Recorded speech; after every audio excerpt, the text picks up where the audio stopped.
6 प्रकार है। समास में 6 प्रकार है। अव्ययीभाव समास, अव्ययीभाव समास, कर्मधारय समास, कर्मधारय समास, तत्पुरुष समास, तत्पुरुष समास, द्विगु समास, द्विगु समास, द्वंद्व समास, द्वंद्व समास, बहुव्रीहि समास। बहुव्रीहि समास। पहला अव्ययीभाव समास। अव्ययीभाव समास, पहला पद अव्ययी रहता है पहला पद अव्ययी रहता है और समस्त पद अव्ययी बन जाता है। अव्ययी बन जाता है। उदा, आज, कल, कभी, जब, कब, इधर, उधर। उदाहरण, आज जन्म, जन्म से लेकर, पेट भर, अनजाने, बिना जाने। कर्मधारय समास,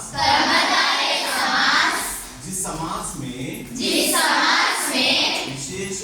विशेषण, विशेष, उपमेय, उपमान से बना रहता है, कर्मधारय समास कहते हैं। उदाहरण, सद्धर्म, सत है जो धर्म, सद्धर्म।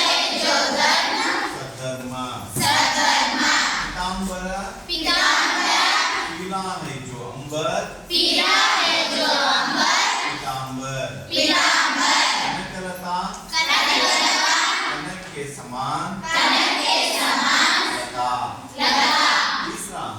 तीसरा है तत्पुरुष समास।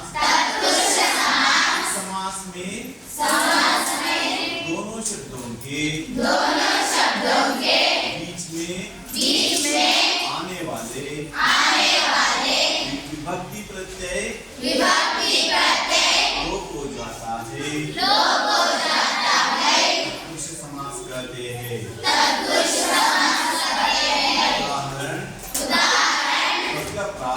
स्वर्ग को प्राप्त, अकाल पीड़ित, अकाल से पीड़ित,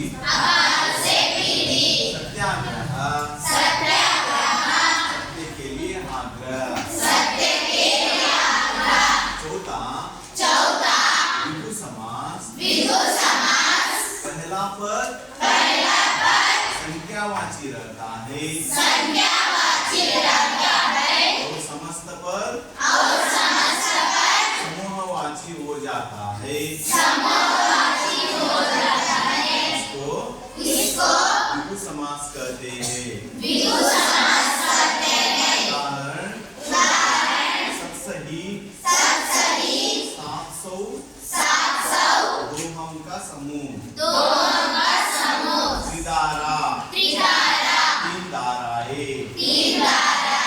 शताब्दी, 100 वर्ष। पांचवी द्वंद्व समास। इस समास में दोनों पद प्रधान रहता है, द्वंद्व समास कहते हैं। उदाहरण, सीताराम, पाप पुण्य, सुख दुख, दाल रोटी। पांचवी बहुव्रीहि समास। इस समास में दोनों पद छोड़कर कोई अन्य पद प्रधानता होता है, इसको बहुव्रीहि समास कहते हैं। श्वेतांबरी, श्वेतांबर वाली। लंबोदर, लंबा है जो उदर। नेत्र, तीन है नेत्र जिसके। ये समास का सभी उदाहरण।